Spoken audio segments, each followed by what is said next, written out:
সুপ্রিয় ভিউয়ার্স, বরাবরের মতো স্বাগত জানাচ্ছি নতুন আরেকটি ভিডিওতে। আজকের এই ভিডিওতে আমরা যে বিষয় সম্পর্কে আলোচনা করব সেটি হচ্ছে ডিগ্রি তৃতীয় বর্ষের 2025 সালের যে পরীক্ষাটি অনুষ্ঠিত হচ্ছে, যে পরীক্ষাটি অনুষ্ঠিত হওয়ার কথা ছিল 2023 সালে এবং অনুষ্ঠিত হচ্ছে 2025 সালে ডিগ্রি তৃতীয় বর্ষের সেই পরীক্ষার যে দর্শন পঞ্চম পত্রের যে সাজেশনটি রয়েছে সেটি নিয়ে আজকের এই ভিডিওতে আমরা বিস্তারিত আলোচনা করব এবং এই সাজেশনের পিডিএফ ফাইলটি আপনারা কিভাবে পাবেন সেই বিষয় নিয়ে আজকের এই ভিডিওতে বিস্তারিত থাকবে। তাই অবশ্যই ধৈর্য সহকারে সম্পূর্ণ ভিডিওটি দেখার চেষ্টা করবেন। আর চ্যানেলে নতুন হয়ে থাকলে অবশ্যই চ্যানেলটিকে সাবস্ক্রাইব করে পাশে আসা বেল আইকনটি বাজিয়ে রাখুন। তো আমাদের এই সাজেশনটি অধ্যায়ভিত্তিক সাজেশন এবং এই অধ্যায়ভিত্তিক সাজেশন হওয়ার ক্ষেত্রে সাজেশনটি একটু দীর্ঘ হবে, অর্থাৎ একটু বড় হবে, কিন্তু এখান থেকে আপনারা সর্বোচ্চ কমন পাবেন বলে আশা করছি। তো আমরা আর কথা না বাড়িয়ে সরাসরি আজকের মূল ভিডিওতে চলে যাব। অধ্যায় 1, বাংলাদেশ দর্শনের উৎপত্তি, প্রকৃতি, পরিধি এবং আচরণসমূহ। প্রথমে ক বিভাগ, অতি সংক্ষিপ্ত প্রশ্ন এবং উত্তর। বাংলাদেশ দর্শন কি? বাঙালিদের ধ্যান ধারণা, চিন্তা, মনন, ভাবধারা, মতামত, সংস্কৃতি, ধর্ম, রাজনীতি প্রভৃতির সমীক্ষাকে বাংলাদেশ দর্শন বলা হয়। বাংলা শব্দের উৎপত্তি কোথা থেকে? বাংলা শব্দের উৎপত্তি ছিল বঙ্গ, এর সাথে আলি প্রত্যয় যুক্ত হয়ে বাঙ্গাল এবং এটি পরে বাংলা নাম ধারণ করে। বাঙালি দর্শনের 3টি যুগের নাম প্রাচীন যুগ, মধ্যযুগ এবং আধুনিক যুগ। বৌদ্ধ দর্শনের প্রতিষ্ঠাতা হচ্ছেন গৌতম বুদ্ধ। তো সুপ্রিয় ভিউয়ার্স, আপনারা যারা এই 8 পৃষ্ঠার সাজেশনটি পেতে চান তারা স্ক্রিনে দেখানো যে হোয়াটসঅ্যাপ নাম্বারটি রয়েছে সেই হোয়াটসঅ্যাপ নাম্বারে SMS করে মাত্র 30 টাকা মূল্যের বিনিময়ে কিন্তু আপনারা এই 8 পৃষ্ঠার সাজেশনটি কিন্তু অর্থাৎ দর্শন পঞ্চম পত্রের সাজেশনটি কিন্তু আপনারা পেতে পারেন। এবং আমাদের এই সাজেশনে কিন্তু ক বিভাগ উত্তর সহ থাকবে এবং খ এবং গ বিভাগ থেকে শুধুমাত্র প্রশ্ন থাকবে। তাই আপনারা যারা এভাবে সাজেশনটি পেতে চান অর্থাৎ ক বিভাগের উত্তর সহ এবং খ বিভাগ এবং গ বিভাগের শুধু প্রশ্ন, অর্থাৎ ভিডিওতে যেমন দেওয়া আছে এই সাজেশনটি আপনারা যারা পেতে চান তারা স্ক্রিনে দেখানো হোয়াটসঅ্যাপ নাম্বারে আপনারা SMS করে মাত্র 30 টাকার বিনিময়ে সাজেশনটি সংগ্রহ করতে পারেন। আমি আবার বলছি, সাজেশনে ক বিভাগের উত্তর সহ থাকবে এবং খ এবং গ বিভাগে শুধুমাত্র প্রশ্ন থাকবে। তো আসুন আমরা দেখে নিই আজকের ভিডিওটি। বেদ শব্দের অর্থ কি? পবিত্র বা পরম জ্ঞান। উপনিষদ অর্থ কি? উপনিষদ শব্দটির অর্থ কারো নিকট বসা, অর্থাৎ গুরুর নিকট বসে যে জ্ঞান লাভ করা হয় তাকে উপনিষদ বলে। শ্রীমদ্ ভগবদ গীতা কি? শ্রীমদ্ ভগবদ গীতা হিন্দুদের শ্রেষ্ঠ ধর্মগ্রন্থ। শ্রীমদ্ ভগবদ গীতায় কয়টি কর্ম উল্লেখ রয়েছে? 2টি, একটি হচ্ছে সকর্ম এবং অন্যটি হচ্ছে নিষ্কর্ম। বাঙালি কেমন জাতি? বাঙালি হচ্ছে সংকর জাতি। তো সুপ্রিয় ভিউয়ার্স, এই অধ্যায় থেকে খ বিভাগ সংক্ষিপ্ত প্রশ্নের মধ্যে আমরা পড়ব বাংলাদেশ দর্শনের 4টি বৈশিষ্ট্য লেখো। বাংলাদেশ দর্শন কি? প্রকৃত দর্শন ব্যাখ্যা করো। গ বিভাগ থেকে একটি প্রশ্ন আমরা এখানে পড়ব, বাংলাদেশ দর্শন বলতে কি বুঝো? বাংলাদেশ দর্শনের উৎসসমূহ আলোচনা করো। এরপর রয়েছে অধ্যায় 2, বাংলাদেশ দর্শনের সুফিবাদ, বৈষ্ণববাদ ও বাউলবাদের প্রভাব। এই অধ্যায় থেকে আমরা ক বিভাগের যে প্রশ্নগুলো রয়েছে, সুফি শব্দের উৎপত্তি হয়েছে কোন শব্দ থেকে? আসহাবে সুফা থেকে সুফি শব্দের উৎপত্তি হয়েছে। সুফিবাদের অন্য নাম কি? তাসাউফ। তাসাউফ অর্থ হচ্ছে সুফিবাদ। বৈষ্ণববাদ কি? বৈষ্ণববাদ বাংলার অতি প্রাচীন ভক্তি কর্মমত। প্রাচীনকালে এই মতবাদ বিষ্ণু কেন্দ্রিক আরাধনাকে আশ্রয় করেই বিকশিত। শিলভদ্র কে ছিলেন? শিলভদ্র ছিলেন একজন বৌদ্ধ দার্শনিক। কাদেরকে বৈষ্ণব বলা হয়? বিষ্ণুর উপাসকদের বৈষ্ণব বলা হয়। শ্রী চৈতন্য দেব কে ছিলেন? শ্রী চৈতন্য মহাপ্রভু ছিলেন একজন প্রভাবশালী বাঙালি হিন্দু ধর্মগুরু এবং দার্শনিক। তিনি গৌড়ীয় বৈষ্ণব ধর্মের একজন প্রধান প্রবক্তা ছিলেন। বৈষ্ণববাদের প্রবক্তা হচ্ছেন শ্রী চৈতন্য গৌড়ীয়। বাউল শব্দের অর্থ কি? বাউল শব্দের অর্থ ভবের পাগল বা প্রেমের পাগল। বাউলদের কোন ধর্মের অনুসারী বা বাউলরা কোন ধর্মের অনুসারী? বাউলদের কোনো নির্দিষ্ট ধর্ম নেই। লালন শাহ কে ছিলেন? লালন ছিলেন একজন মানবতাবাদী সাধক, যিনি ধর্ম, বর্ণ, গোত্র সহ সকল প্রকার জাতিগত বিভেদ থেকে সরে এসে মানবতাকে সর্বোচ্চ স্থান দিয়েছিলেন। অসাম্প্রদায়িক এই মনোভাব থেকেই তিনি তার গান রচনা করেছেন। বাউল দর্শনের চারচন্দ্রভেদ সাধনা কি? বাউল দর্শনের চারচন্দ্রভেদ সাধনা বলতে রজ, শুক্র, মল ও মূত্র এই চার বস্তু গ্রহণ করাকে বোঝায়। এরপর রয়েছে খ বিভাগ সংক্ষিপ্ত প্রশ্ন। এখান থেকে আমরা যেগুলো পড়ব: সুফিবাদের চারটি মূলনীতি লেখো। বৈষ্ণব দর্শন কি? বাউল দর্শন কি? এই মানুষে সেই মানুষ আছে বলতে লালন শাহ কি বুঝিয়েছেন? এরপর গ বিভাগ থেকে আমরা পড়ব বৈষ্ণবীয় প্রেম তত্ত্বের বিস্তারিত আলোচনা করো। বাউল কারা? বাউল দর্শনের বৈশিষ্ট্য সম্পর্কে আলোচনা করো। বিজ্ঞান, ধর্ম ও মানব কল্যাণ সম্পর্কে আরজালি মাতুব্বরের ধারণা ব্যাখ্যা এবং মূল্যায়ন করো।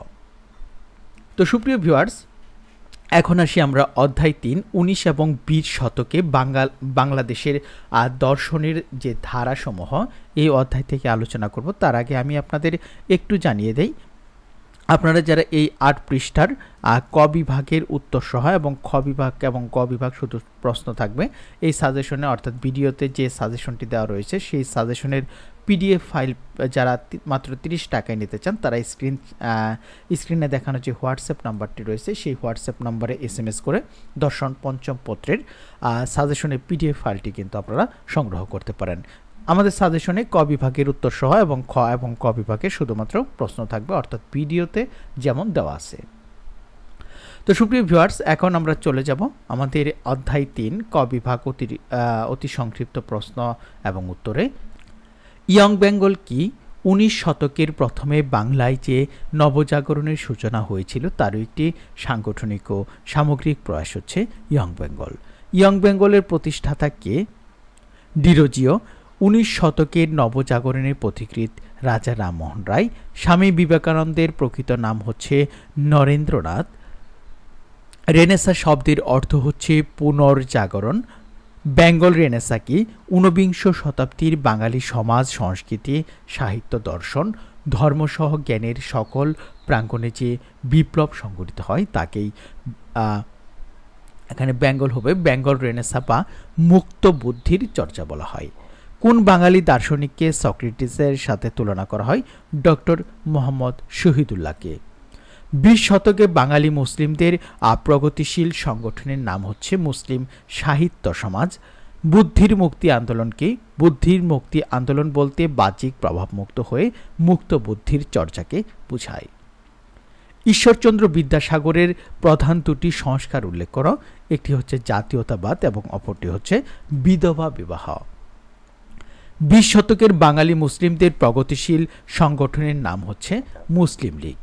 কে সতীদাহ প্রথা নিষিদ্ধ করেন? ১৮২৯ সালে লর্ড বেন্টিং সতীদাহ প্রথা নিষিদ্ধ করেন। এই অধ্যায় থেকে আমরা খ বিভাগ থেকে ইয়ং বেঙ্গল বলতে কাকে বোঝানো হয়েছে, বুদ্ধির মুক্তি আন্দোলন কাকে বলে, ফরাইজি আন্দোলন বলতে কি বুঝো। আরেকটি প্রশ্ন হচ্ছে আরজালি মাতুব্বরকে কি দার্শনিক বলা যায়, ব্যাখ্যা করো। এখান থেকে গ বিভাগ ফরাইজি আন্দোলনের প্রেক্ষাপট ও গুরুত্ব আলোচনা করো। বাংলাদেশের হবে বাংলাদেশের দর্শনে বুদ্ধির মুক্তি আন্দোলনের ভূমিকা বর্ণনা করো। বিধবা বিবাহ প্রবর্তনে ঈশ্বরচন্দ্র বিদ্যাসাগরের ভূমিকা আলোচনা করো।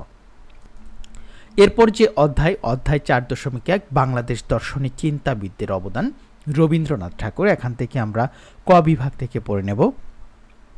রবীন্দ্রনাথ ঠাকুরের জন্ম কোথায় এবং কবে?